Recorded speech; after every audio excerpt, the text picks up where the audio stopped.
Hello and welcome to another episode of Coffee and Code. I'm your host, Ashley Coffey. I'm excited to talk about the new Apple Vision Pro. I had the chance to take part in an in-store demo experience last Friday, and I'm going to share my review. So let's dive in. Pro tip: physically go to your local Apple store and sign up for a hands-on demo. The demo itself is a 30-minute experience from start to finish. And unfortunately, right now, you can't schedule a demo online. So that's what I did. I went to my local Apple store, I signed up, I waited a few hours, ran some errands, and came back. All right, let's talk first impressions. The device is gorgeous. It's so beautiful and so well designed, in my opinion. And if you look really closely, you can start to see kind of like little bits and pieces of other advancements of Apple technology. For example, the Apple AirPods Max, which I have a pair, the digital crown and the dial button on the side are both incorporated into the Apple Vision Pro.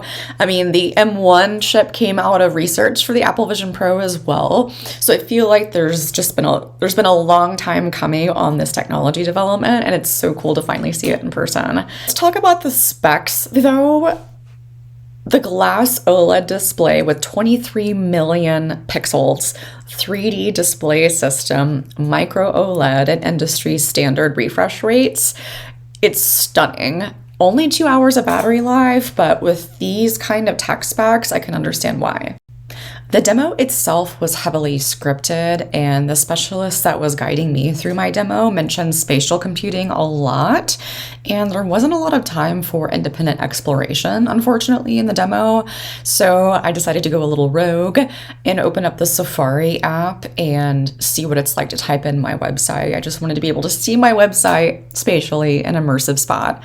So after I did that, very quickly, the specialist gently guided me back to the tour. And I think my favorite experience of the entirety of the demo was the moment where I was immersed in a 360 environment, which was a 360 high-resolution video of an actual lake. I can't remember where it was, but it felt so realistic. It felt like being in Colorado and hiking at the peak of summer in May. And then there was an instance where the specialist initiated rain in that environment, and it started raining. The spatial audio made it feel so real. And it was wild to me that I felt like I was in a calm nature space in the middle of a crowded, busy Apple store. In this demo experience, I feel like the entertainment use cases are the ones that are most heavily featured. Aside from the productivity cases, I would have liked to have seen how the video capture works from call to call. What does it look like when I call someone else with an Apple Vision Pro? What does it look like when I call someone else who doesn't have an Apple Vision Pro? What does it look like to use the Notes app and some of those other native Apple apps that we use in the Apple ecosystem? So I'm hoping that down the road, as these continue to stay on the launch floor, that there will be an option for people to set up a time to have some independent exploration before they drop almost $5,000 on this device. There was one thing, though, that I was a little skeptical about, and while it's a cool and practical application, and especially in the demo, of course, it's going to be beautiful, I started thinking about it a little bit more, and it got me thinking about a Black Mirror episode, almost. Well, this is called Spatial Memories, and what it does, it takes a spatial rendering of a kind of like a video, I would say, similar to live videos that you see, or live photos that you see on your phone. Think of it as like a live video made for Apple Vision Pro.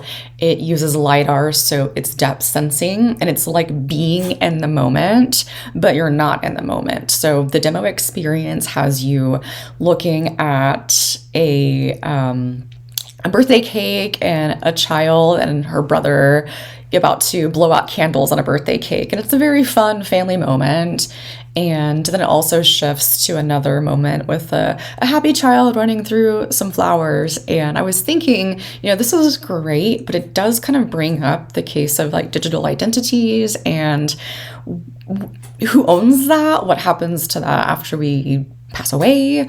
There are a lot of different aspects there, and being from the perspective of someone that like wasn't in that moment kind of felt weird. So something to think about whenever you go in and check out the Spatial Memories. The Apple Vision Pro uses eye tracking, which means there are tiny little cameras in each of your eye section that is capturing what's going on with your retina, what direction you're looking, up and down, how long you're blinking for, when you're blinking. Basically, think of it as a visual heat map gathered from the data of your eyeballs, which leads me to privacy and security when it comes to your data.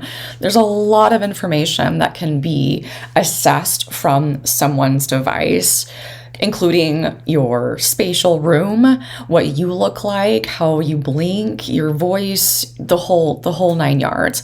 And Apple has seemed to do a really good job positioning themselves as the industry standard for privacy and security on Apple products.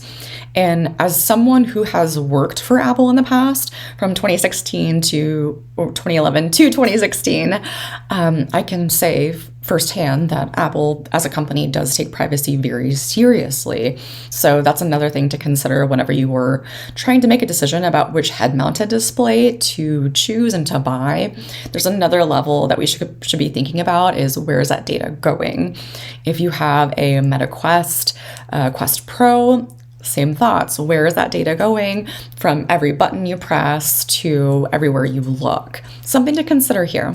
Apple uses a new unique feature called Optic ID, which uses a secure authentication system using the uniqueness of the user's iris. So that's pretty fascinating. Will we see this in a future Mac release? I hope so. It would be nice. All in all, I had a great time with my demo experience. It exceeded my expectations. The quality is profound. And as someone who has been in the VR industry since 2018, this is a significant leap from the Oculus Rift and the original DK1. I mean, this is pretty profound technology. It's very seamless. It is the highest resolution immersive experience that I've experienced to date. But I'm very interested to see how the app developers are going to design for spatial computing and immersive experiences. So time will tell. Now, the big question, will I buy one? Great question. I would love to, but kind of hard to drop $5,000 on a device right now. And as a new business owner, you know how it goes. But if Apple wants to sponsor me and yeah, it'd be nice. But I do hope the price point comes down eventually. But after looking at the tech specs, 8-core CPU, 16-core neural engine, 16 gigabyte unified memory, I mean, I understand why this device is so expensive. And if you add it up, I think I added everything in my cart. It's about $4,678. That's roughly $5,000. That includes the 256 gigabyte device, which is the base model starting at $3,500. It goes up to 1 terabyte, by the way. Also, the $199 custom Apple case. And let's see, the Belkin battery pack. So you have to have a battery pack on while you use the device, kind of like the Magic Leap. But there's no way to clip it onto your belt. So Belkin made a little device. It's $50. I can't imagine not having that while you're in the Apple Vision Pro, as most women's pants don't have pockets. There needs to be a solution. Another example of why inclusive design is important. I want to hear from you. Have you experienced the Apple Vision Pro yet? What were your thoughts? What were your takeaways? As always, thank you for listening and thank you for supporting Coffey Code. I love doing this podcast and I love sharing my expertise of technology with all of you, especially in this profound moment in time when Apple has finally released this beautiful device. But I want to hear from you. Let me know your experiences, your thoughts, your questions, and stay tuned for new episodes of Coffey Code coming, as well as a fun project series that I've been working on behind the scenes. And then don't forget to like and subscribe and share with a friend. Thank you.